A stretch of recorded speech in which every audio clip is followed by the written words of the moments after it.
Laura and Lori. And thank you all for coming out. I know that there's lots and lots of Zoom things going on and people have to make choices. So thank you for coming to see me.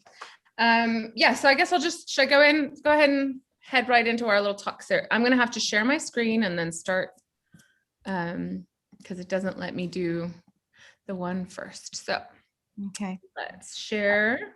I wanted to let people know while she's doing that we have closed caption available. I think you just have to click on the live transcript button. Do I do that or? No, I've done it. I mean, it's ready to go for people who want it. Okay.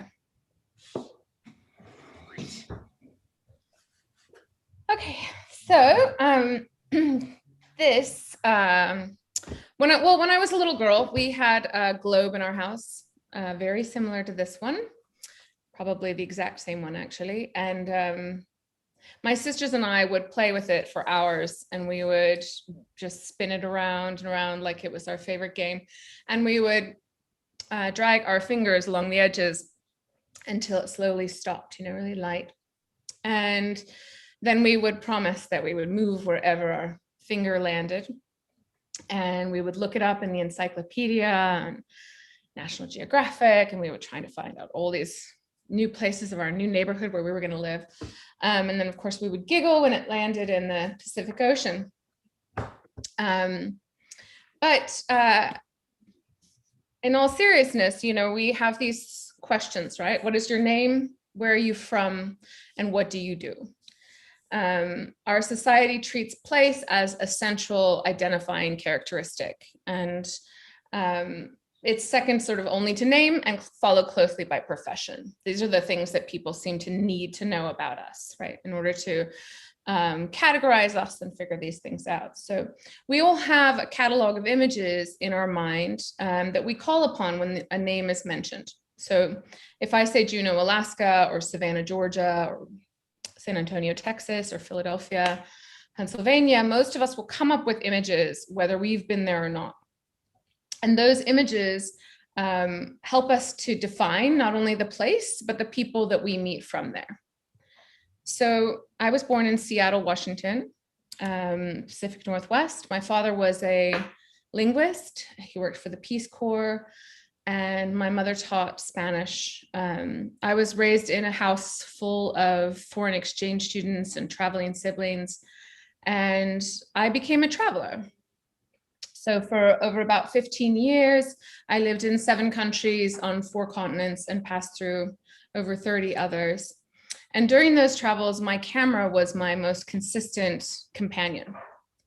And I tell you this as a sort of an entry point to the complications of a single trajectory. In this case, my trajectory, but I'm also giving you an origin story, right? I'm giving you a story that's sort of a narrative that simplifies and sort of makes sense of my path as if somehow it was all inevitable, right? That I would always have done this, right? Because I played with a globe in my house.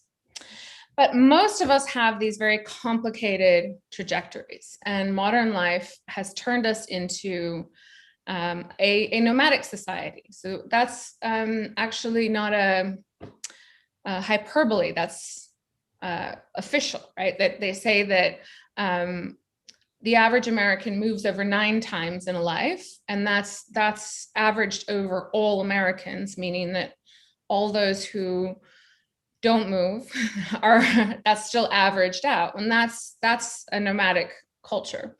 And so, however that nomadism sort of comes into our life, it's definitive in many ways, and yet we still have this structure, right? So when someone asks you where you're from, how do you answer them? Do you answer them from where you're born, right? Are you from where you were born? Are you from where you feel most at home, where you've created a life? Or are you from wherever you happen to be when they ask you that question? And how do your answers come to define you? So in his book, The Radicant, Nicolas Bourriaud suggests that we are not defined by our origin, that rather we're defined by our trajectory. that we're more like the ivy plant than the ancestral home, enrooting as we move. And so this is sort of an idea that I think about, right? This idea of enrooting, right? And it's important to note that when we enroot, and the ivy plant or the radicant, and how he like talks about it, is that an ivy plant can, or any radicant can enroot, and then it can, any of those roots can be severed, including the original root, and it will continue to move on and grow. And that's why it's such a beautiful metaphor for me about this idea of like how we live, right, as far as origin goes. So Rebecca Solnit wrote a book about the history of walking, and it was called Wanderlust, History of Walking, in which she links the act of walking to the other, the outcast, the flaneur, the artist, saunterer, drifter, or the transient, but also to sex, speech, pilgrimage, prayer, prostitution, protests, and communion with the land, as well as acts of anti-ownership.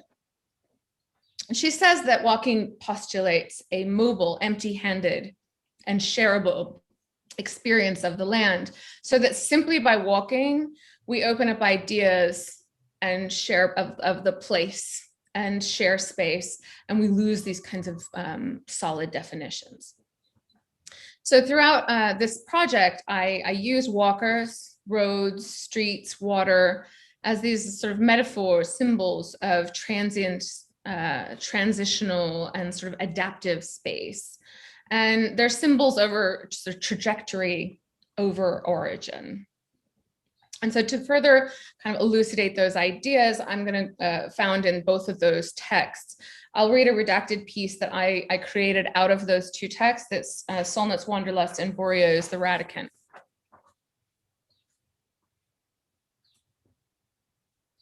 We begin to walk to chase desires no one will fulfill for us. The desire for that which is out of reach, for freedom, for independence from the secure confines of the maternal Eden.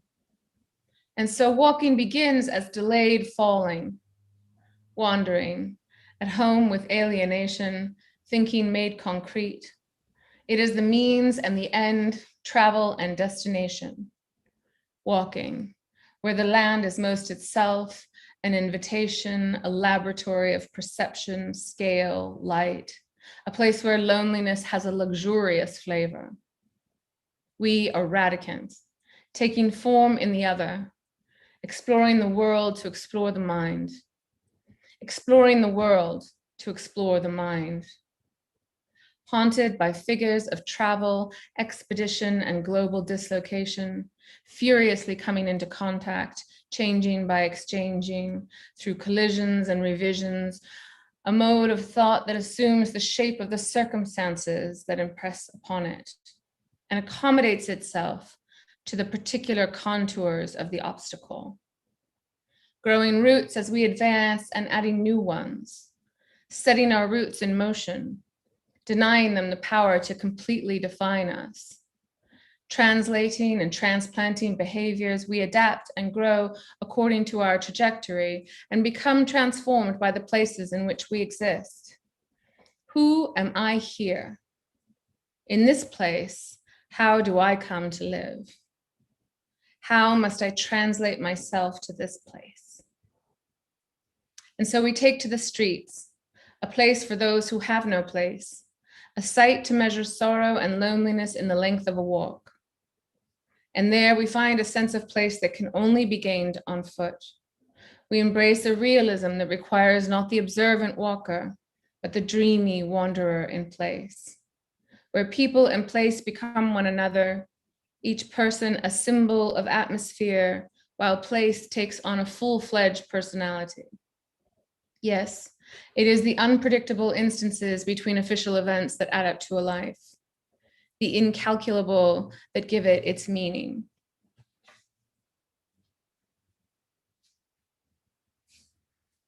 So back to that globe in my house and the fact that I became a traveler. What I left out of that story is that my sister didn't. She became a chemical engineer. So what does that say about my origin story? perhaps it suggests that it's just that, a story. So the long-term and multi-series project Imagining America, it currently includes Reno, Detroit, Eden, Rabun, which is in Georgia, Eden, Vermont, Buffalo, Wyoming. It's my attempt to come to terms with the defining force of place, but it's also my way of claiming America in the way that I could never claim the many places that I've lived, many other places that I've lived. But I'm also aware that I'm doing that sort of from the space of a wanderer, of one not entirely of any particular place. And so I'm putting those two things in conflict, right? And in my statement, I say that Imagining America depicts a series of locations in the United States as a residue of cultural memory, an inheritance. It is a metaphorical memoir, a narrative retelling of facts and fictions, and it is also my discovery of the dreamland that still is America.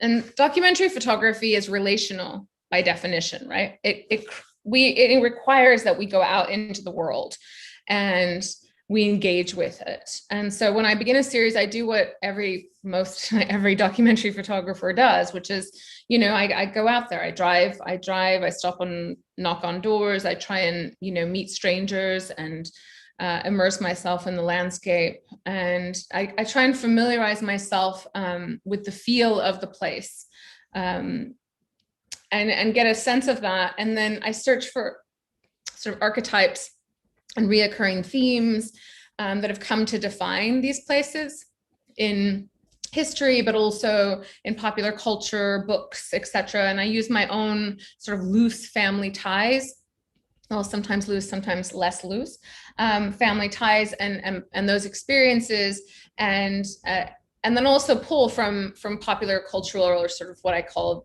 cultural inheritance, films, songs, literature, etc., and sort of mix those two together in order to create a place, sort of an idea of place as I encounter it, as I experience it, and then as I imagine it, right? And so the first images are almost always these landscapes. And in the case of Rabun, which is this image, Lowlands, is from Rabun, Georgia, this was a place I kept coming back to and coming back to and coming back to.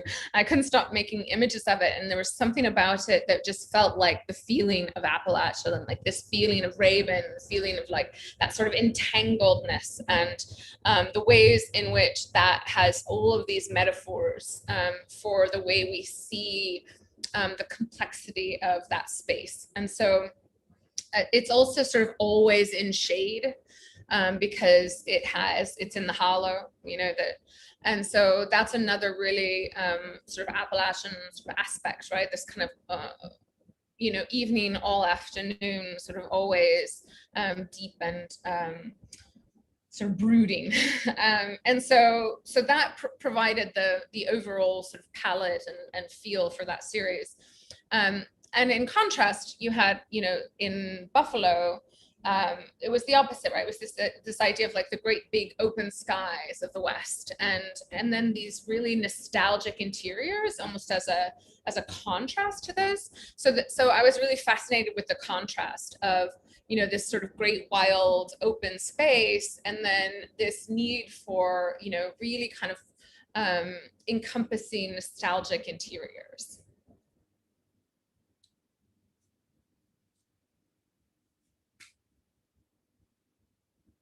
With barely 600,000 residents, Wyoming is the least populated state in the Union. Its idea of state selfhood is one of abundant natural splendor, rugged resilience, and self-sufficiency. The main economic drivers are mineral extraction and tourism. Agricultural commodities include livestock, hay, wheat, barley, and wool. The climate is semi-arid and continental. It is dry and windy with extreme shifts in temperature.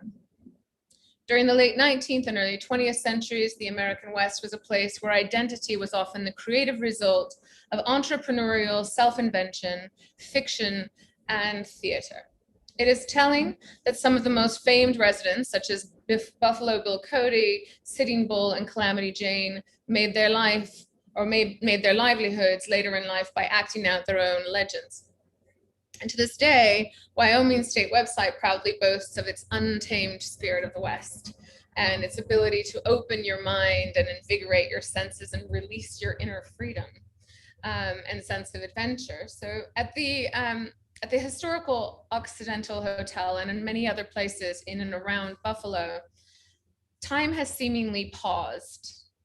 There are contemporary spaces so steeped in the past it's disorienting.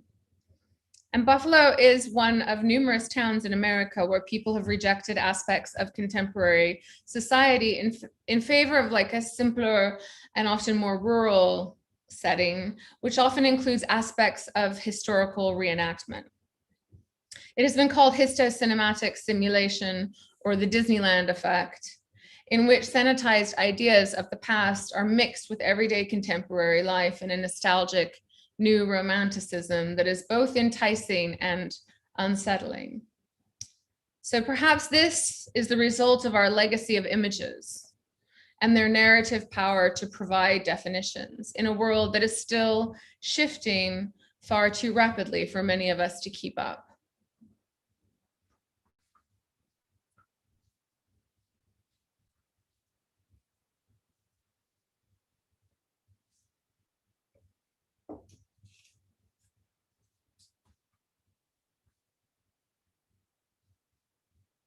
Photographs have the ability to expand and compress time.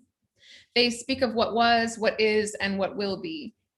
We look to photographs to remember and often reenact what we see, which pushes old images into the future. So when I'm dealing with people, I often fluctuate between this immersive tableau style and then these more deadpan or confrontational portraits. It's intended to jar the viewer and into a space of questioning, but also to acknowledge the silent theater of images. So throughout the series, but especially with portraits, questions of truth and authenticity arise. And in most cases, photographic images land on the spectrum from real to staged, right? In journalism, there exists a factual imperative. Whereas in advertising, fashion, there are these expectations of invention, right, and fantasy. But documentary images often, they have a long, long history of riding the line between those two extremes. They're simultaneously real and staged, and often they depict reality as reenactment. So photographers frame the world. And by framing it, whether consciously or unconsciously, we change it. We construct it. So through the act of framing, photographers exclude and favoring one thing over another, right? So we omit both content and context. And by excluding, photographs represent partial truths, and partial truths can be seen as wholly false. So if you think about, if you're in court, right, the whole truth and nothing but the truth, right? This idea that truth is more encompassing than what we do, right? We frame out. So in framing out, we are always in some way lying. And that said, especially when it comes to documentary images, whatever exists in the photograph did exist, right? Even if it exists purely for the benefit of the photograph.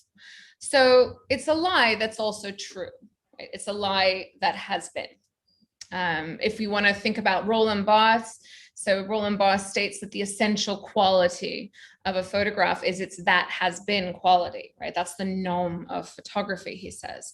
But nevertheless, it's clear that the way we read them is affected dramatically by the way that we construct them as photographers, right? The way they're framed and formulated, manufactured and manipulated to give us a sort of sense or response to them, right? That is where the artistry comes in. So we end up with these sort of photographs that land in that space, right? The partial truths that are also incredibly factual. So those lies that have been. And so the question arises, if by photographing and telling the facts, we end up with these sort of lies that have been, why not just lie? Right? And this is the tension that I'm often working toward, right? And if origin is a construct, then why not construct our own? So throughout this project, I've created these constructed biographies, mixing facts and fictions and linking me to the places that I photograph, which turns the whole thing into a kind of metaphoric memoir. And they're written so that they may be read as like a single extended biography, beginning with Reno and continuing on through the other series. But for this talk, I'll start towards the end here with Raven.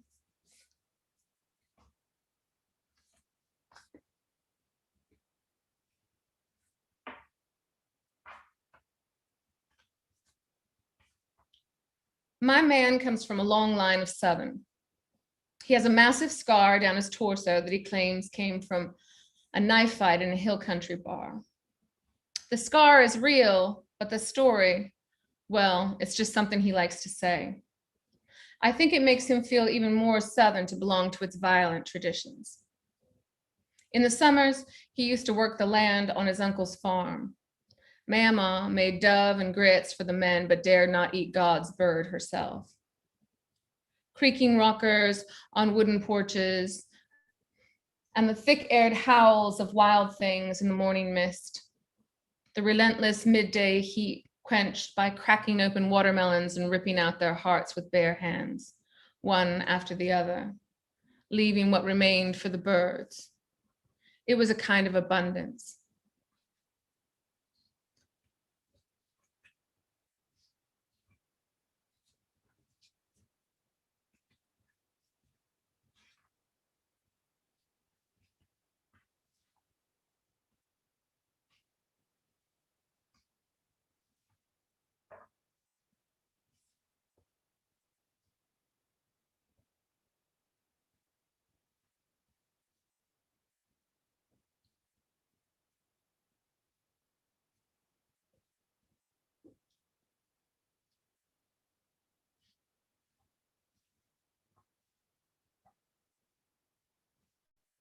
It was a great aunt on my father's side whose people settled in Eden.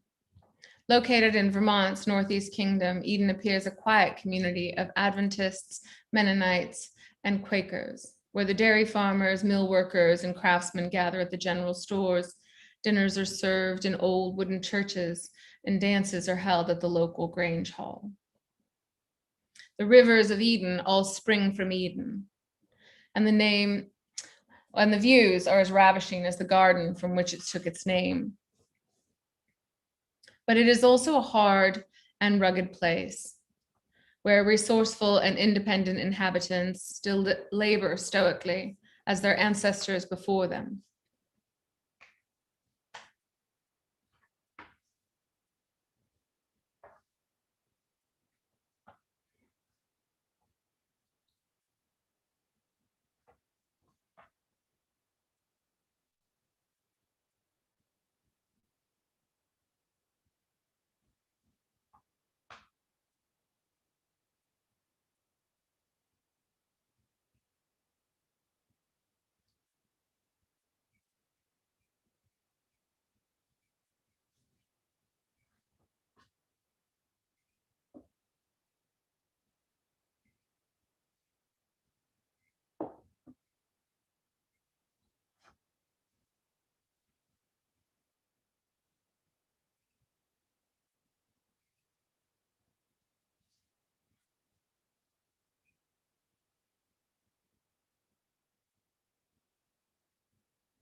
A distant niece to Detroit's premier architectural engineer, I spent winters with my uncle. The frigid weather keeping us mostly indoors, I occupied myself for days on end wandering the abandoned ruins of the aging high-rises my uncle was paid to restore. Occasionally, we took long winter walks along the rivers and through the neighborhoods. We encountered strangers on the streets and behind previously unopened doors, and mapped an imagined city of former grandeur. As if I had been born in a home for the elderly, my experience of the city was forever tied to its eventual demise. When my uncle's building, the book tower itself, was abandoned due to a mix-up with the power company, I traveled to Detroit for one last winter.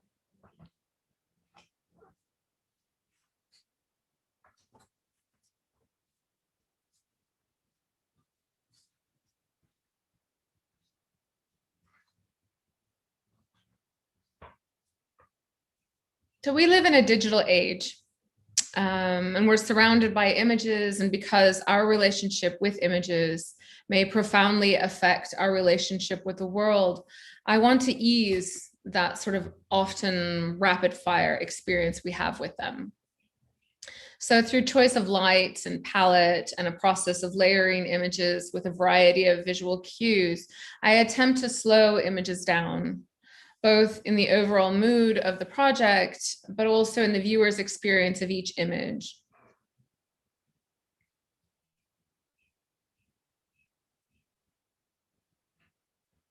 So I'm a photographer, and my relationship with images has framed my adult life, but I'm also continually surprised and excited by the ways in which text and images intersect, by the complex layers that form when archival materials come into contact with contemporary modes of interpretation, as well as all these aspects of process and material and things that we deal with as photographers and those shifts.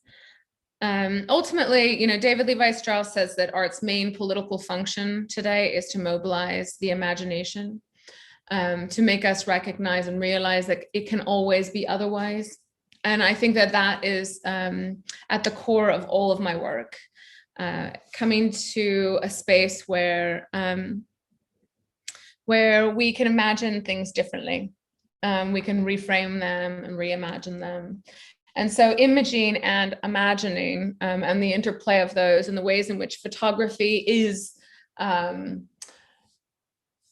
space for fictional reinterpretation and poetic or literary redaction, in the way that we sort of access a space of reading the world while also reinterpreting it, and the spaces in which that sort of fractures.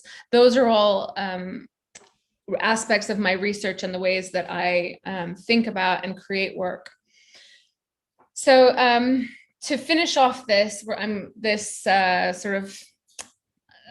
the talk today, I'm gonna start sort of like end with the beginning, right? I'm gonna talk about Reno, Nevada, which is the first project.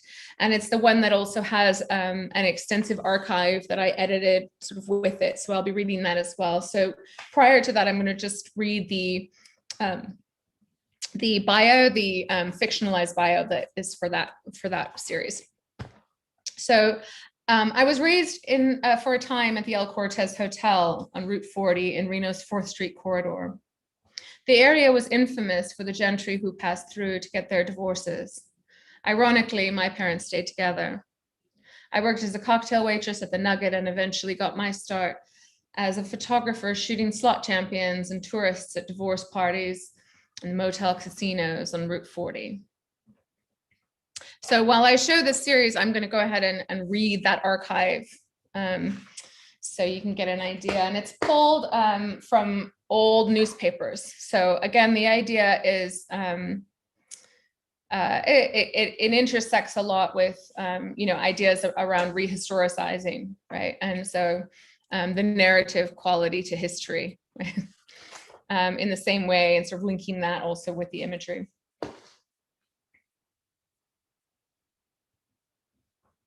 So Reno is located in the Truckee Meadows, which occupies part of the Upper Sonoran Life Zone. The valley floor is occupied by big sagebrush, bitterbrush, and rabbitbrush.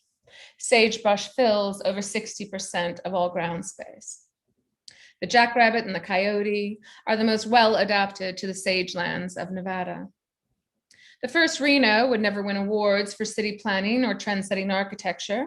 It was a frontier village that typically sacrificed everything for prosperity, an attitude that steadfastly remains. A form of public entertainment that attracts considerable attention in Reno is the walker or professional pedestrian. A walker will arrive in town and publicize their intention to walk a certain distance in a specified time, perhaps 50 miles in 10 hours or less. They'll hire a hole, pace or measure its length and width, and ascertain a number of circuits necessary to equal a mile. Then they'll issue a challenge to anyone who thinks they can keep up. Admission is charged, usually 50 cents, and at the prearranged time, the walk begins. Territorial Enterprise, 1869. Miss Kate Lawrence accomplished the feat of walking 100 miles in 28 hours at the Eureka Opera House, winding up the performance at 12 midnight. She had 1 minute and a quarter to spare. We heard offers of bets made that she could walk the same distance inside of 27 hours. As it turns out, from what we could hear, Miss Lawrence has not done well financially. Nevada State Journal, 1869. A number of incendiary acts have been committed within a few months past. Among them was a large distillery.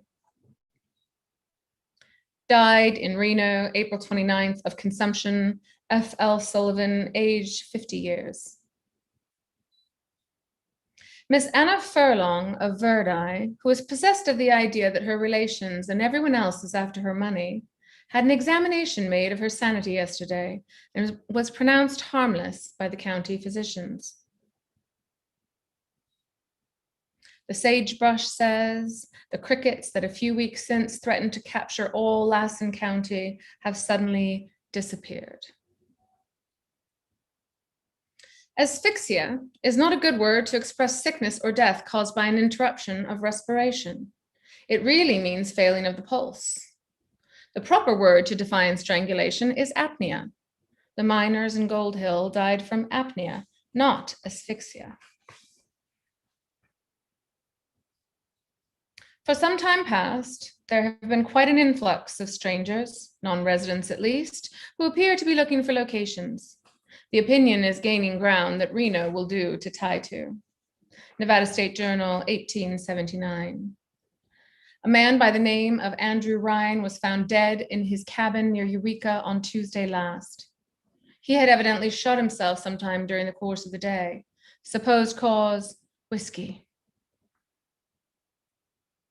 A breach of promise will be the next attraction at the Opera House. Thomas McCormick, the ex-prize fighter well known in Reno, who attempted to steal Dr. O.N. Sullivan's watch at Grass Valley, has been convicted of petty larceny.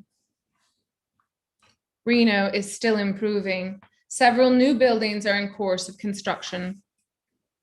Reno Crescent, 1879. We are informed that the Reno amateurs will, in all probability, give their first entertainment during the coming week. If not then at the earliest date practicable.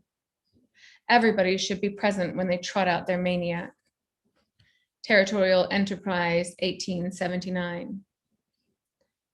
Recent investigations isolated individual characteristics common to those suicide-prone. Included are denied ambition, business and personal tragedy, aggressive personality, paranoia, and especially transiency. Virtually any list of suicidal traits applies equally well to those drawn to a frontier. Thomas Booth, a well-known telegraph operator, died at Ogden Tuesday of consumption. Ashheim, the barber, an amateur pedestrian, entered the field last evening to walk against Miss Randall, one of the female pedestrians now exhibiting at the Piper's Opera House, in a 5-mile rush. Ashheim did well, much better than anyone supposed he could do, starting in as he did without any training, and in the contest came out but 2 laps behind his fair antagonist. On Tuesday afternoon last, Reno was visited by a violent storm of rain and hail, lasting for about an hour. During the whole time, the rain fell with a violence we have never before witnessed, speedily flooding the streets and giving the town a saturated appearance, as though it had been immersed in water. The whole eastern sky from the horizon to the zenith was filled with black and threatening thunderclouds, spanned by the magnificent arc of a rainbow. While in the west, the sun shone unobscured, causing the falling rain to flash and glisten like drops of molten silver. In Reno, Nevada, the old ladies play slot machines and never stop. Reno, Nevada has an efficient police force, an annual rodeo, and an active chamber of commerce. Reno, Nevada was named after a Paiute Indian chief called Reno, Nevada. Giuseppe Verdi wrote an opera called Reno, Nevada. When Jesus Christ was nailed to the cross, he cried out, Reno, Nevada.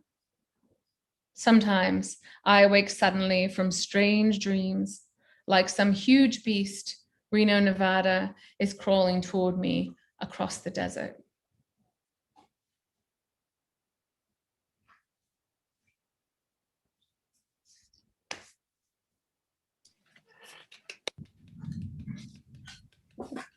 I feel like the curtains should rise, right? That was great. Thank you.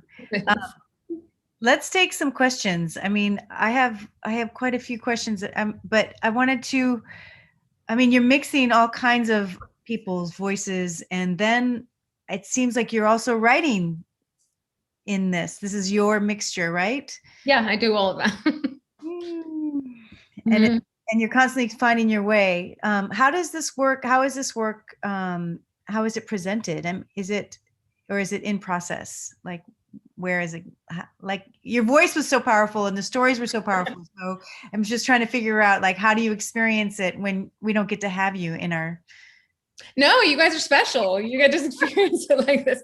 I don't. So mostly the people see the images; those are online. Some of the texts, none of the archive.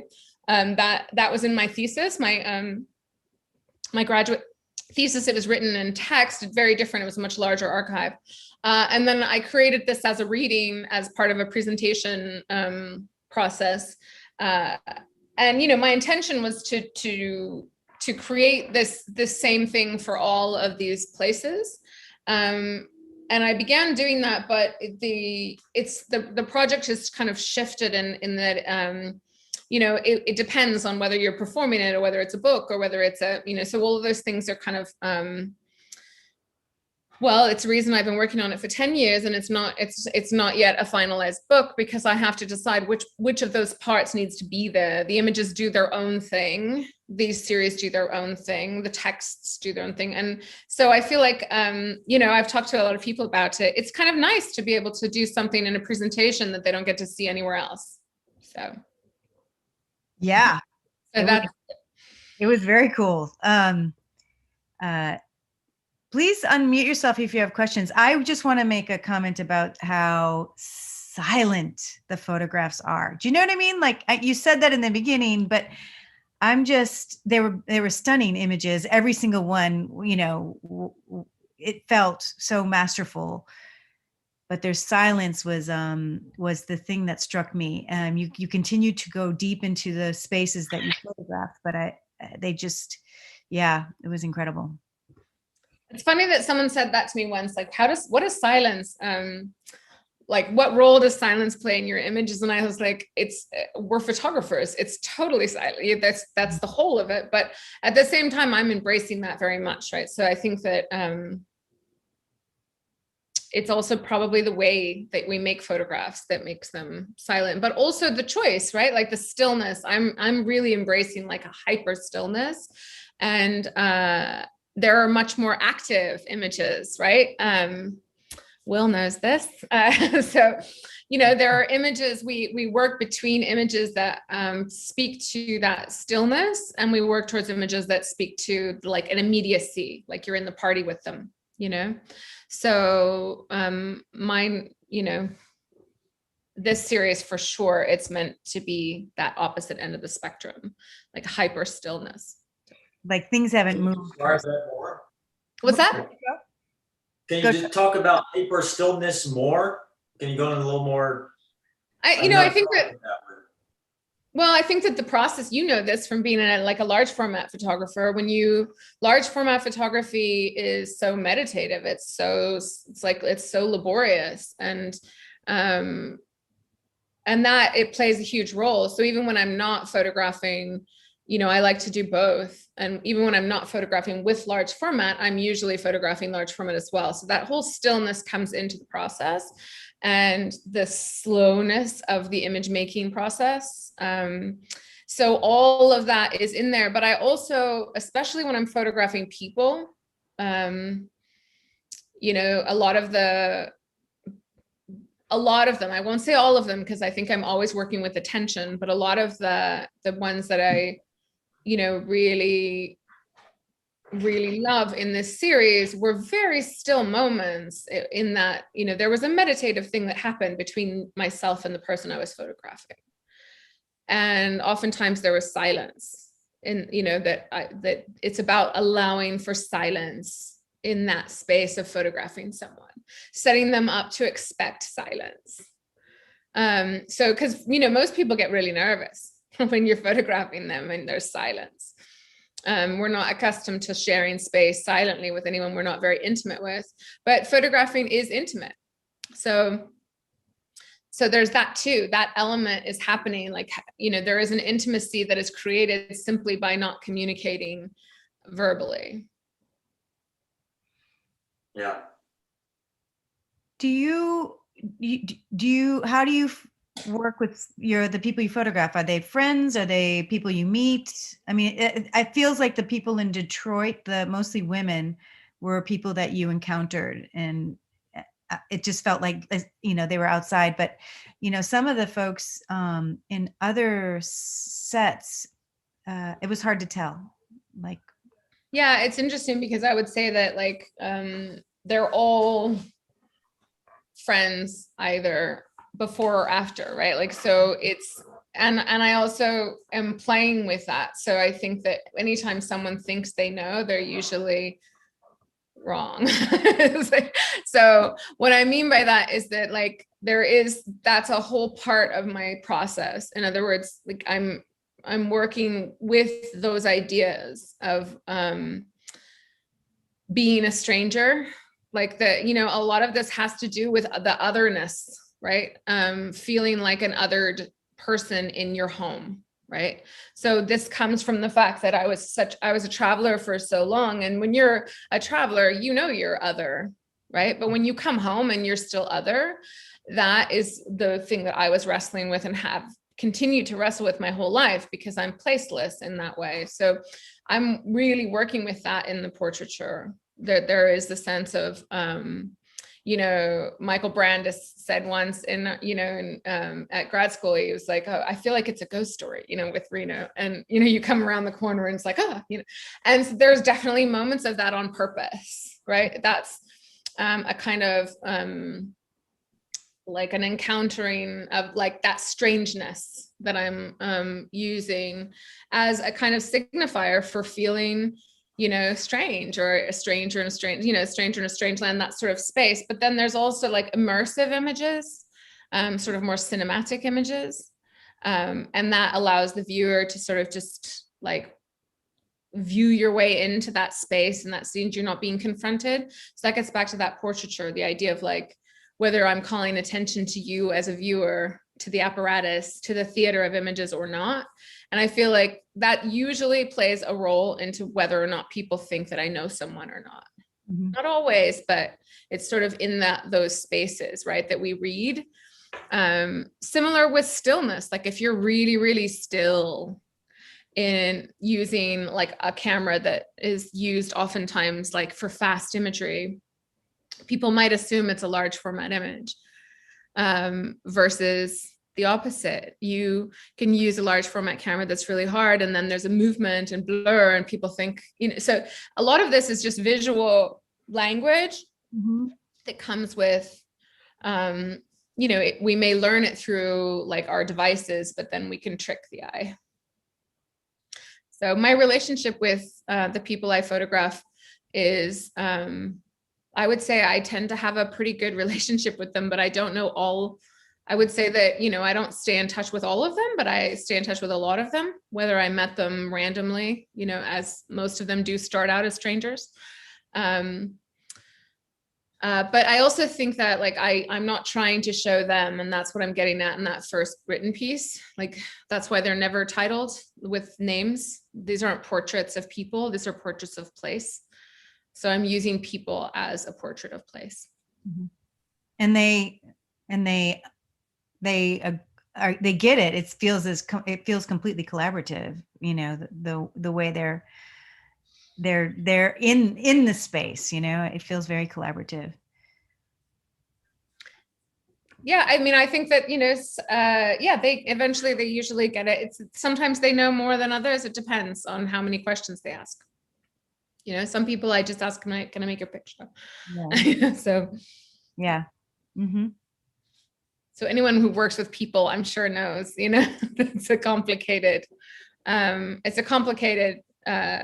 process, but I would say that, yes, I'm very deliberate about people being involved in the process, like that I photograph for all sorts of reasons, because I think that it's sort of,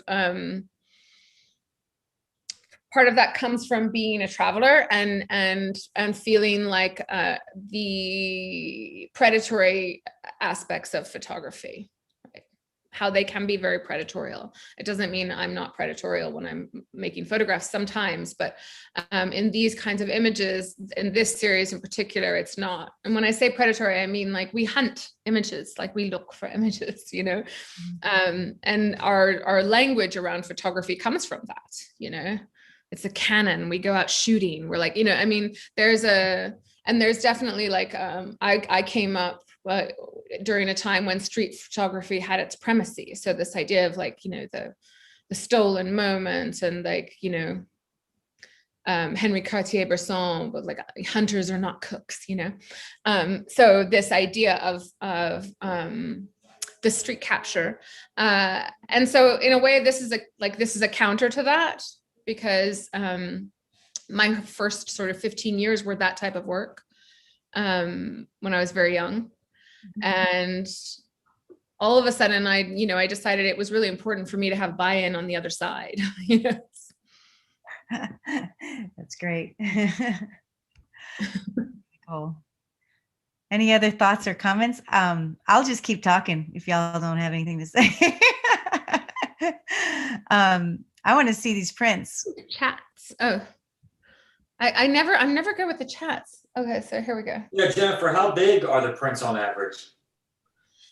So most of them, when I show them, are in between, like, so I have a 20 by 25 size to do large amounts. So it's 20 inches by 25. They end up like by 30 by something. And then the big ones are 32 by 40 image size, but they end up, 40 by 46.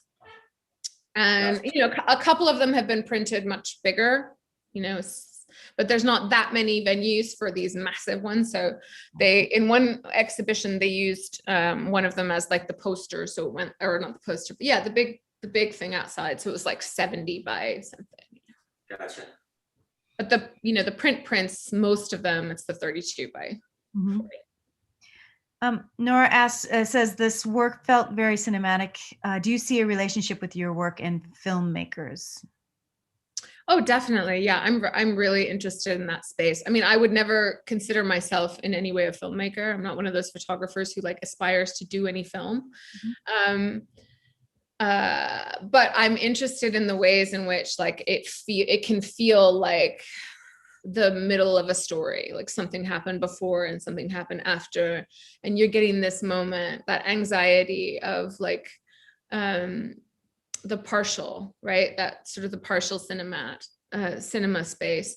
So yeah, there's definitely, especially with the immersive images, I'm playing with that, right? The images that have a quality of like a moment before, like something's about to happen or something just happened. I have a question about a specific image. The one in the room with the like, it looked like a printed fabric with the image of landscape, and then there was the landscape on a smaller leaning against a chair. It's in Reno. Do you know which one I'm talking about? I'm trying. It had it had a window light, and it was just of a curtain kind of looking thing with a landscape, but the exact landscape leaned against a chair. Oh, yeah, that's in Eden. Okay. Eden. So yeah, that's actually a mirror. Oh man. That's why I'm like, what do you mean? A picture? Yeah. If it wasn't on Zoom, I would have gotten it. Yeah. I was like, what? So that was where I was thinking you were having some play in there, but no, it's a mirror. No, it's a mirror. Yeah. And I mean, I'm doing it on purpose, the reflexive thing, but it's a backdrop. So I'm interested in this, like, it's a backdrop that people would then stand in front of and photograph. And then, so I put a mirror there. It's like a mirror of the backdrop. So it was a play in that respect. Yeah. It was amazing. That was a great image.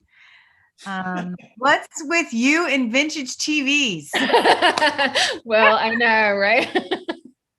I do have a thing for vintage TVs. I do. I'm attracted to them. I have to pull them out. I make them so much. No, I love them for all sorts of reasons, because it gets back to this idea of the cinema, right? Like this idea of like storytelling. And, I'm from a TV generation that I was never allowed to have a TV. We were only ever allowed to watch the eclipse in my house. Like that's how much my father was like anti-TV. He would let us watch the eclipse.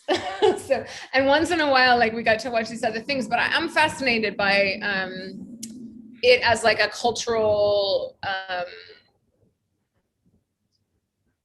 lineage, like the ways in which we get all these stories and things, to the point where I think that, I don't know how many of you have had this, but I certainly have, where sometimes I don't know the difference between my own experience and something that I've lived through television or media. And I remember the first time I held a gun and shot, I felt like I'd done it 1,000 times before.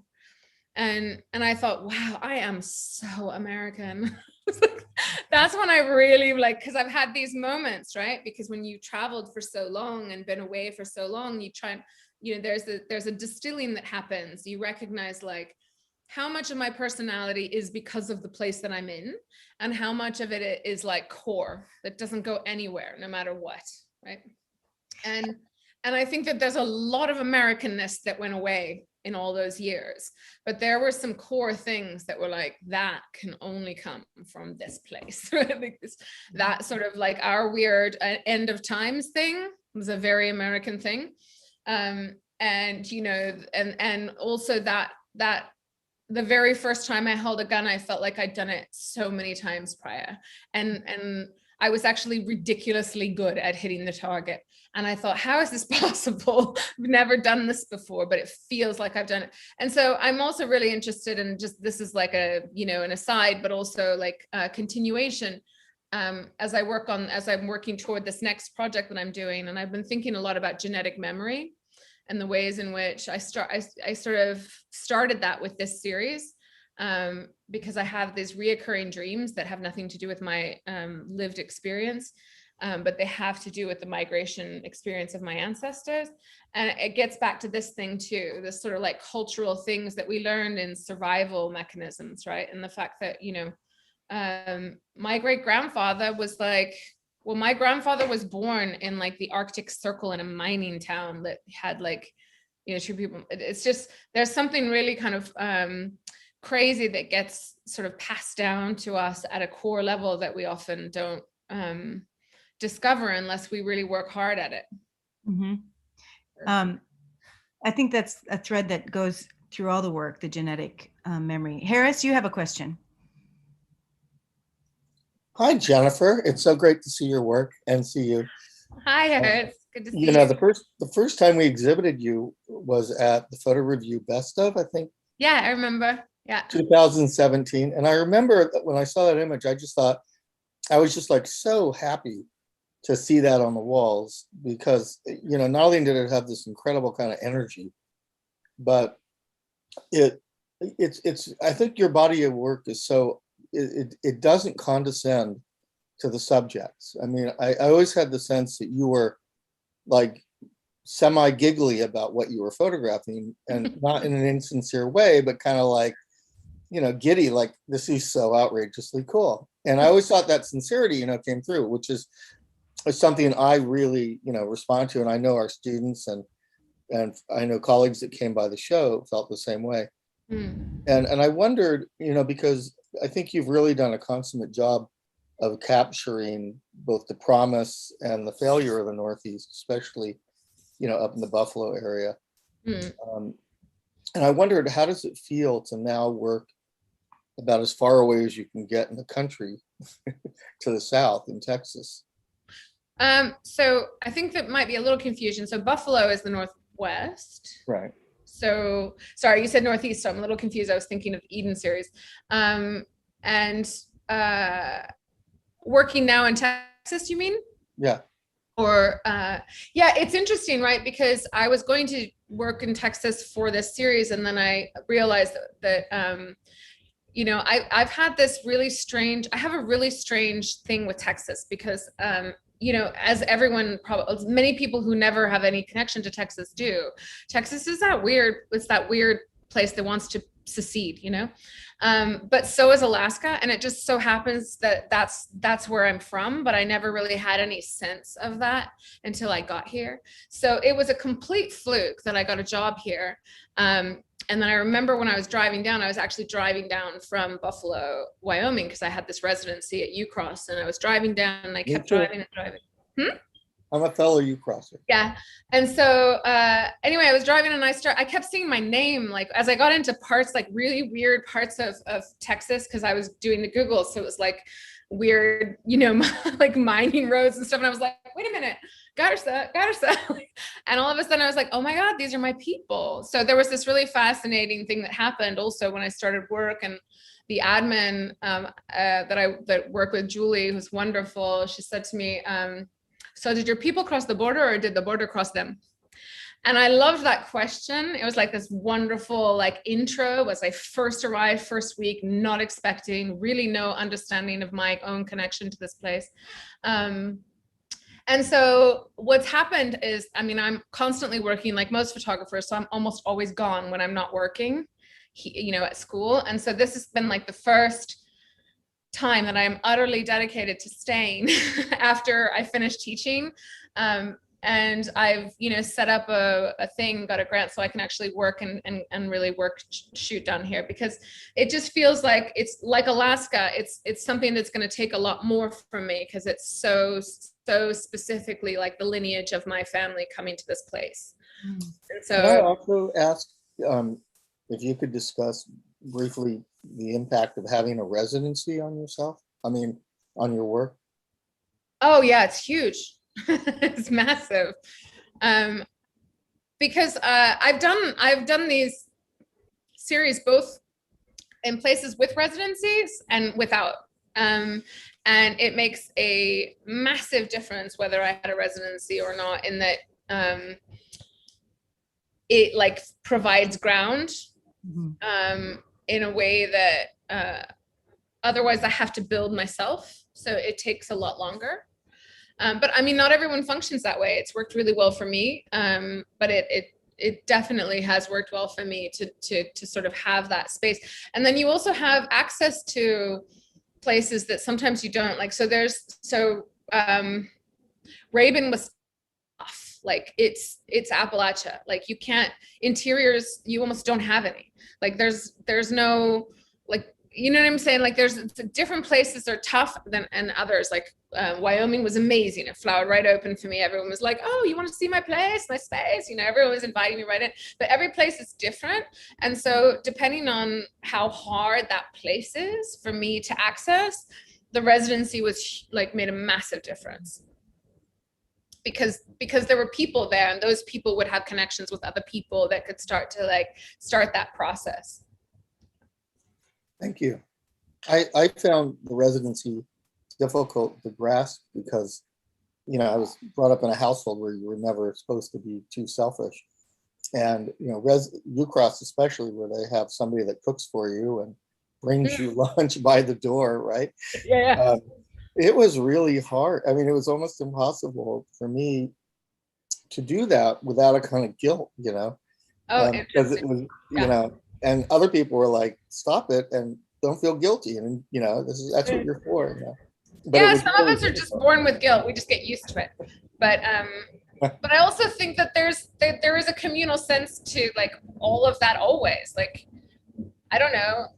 Anyone who's been at a residency knows you're constantly bringing wine and new things and sharing. And I mean, I think that for me, it's very different because I was raised in a house that was mad. Like it was utterly crazy. There were 5 children. And then any exchange student who ever got kicked out of someone else's house ended up at ours. So we just had like just sheer madness. So in a way, residencies like kind of echo that a little bit. Mm-hmm. But then they give you a studio too. But I mean, I'm like dead spoiled. I feel like I can't have a residency for like a while now because Rauschenberg just, and Odette will speak to this, so ridiculously like luxurious that you're just like, oh my God, how will I ever work in another studio that's not, 9,000 square feet again? And a pool. Hopefully you won't have to. I definitely will have to. No, I mean, it's absurd, but it's like, that's the beauty of being artists, right? Is that we get these, we get an entree into other worlds, worlds that aren't ours. Well, I'm going to wrap it up because it's 8 o'clock. Well, it's a little bit after, and I really thank you Thank you, Mon Ami, for coming. I for see you. It was great. Next week we have Sofia Valiente and Pete Brook in conversation, and so I hope you can come back. Odette, thank you. Mon Ami, it's so good to see you. Anyway. Thank you. Well, thanks. Bye, guys. Cheers.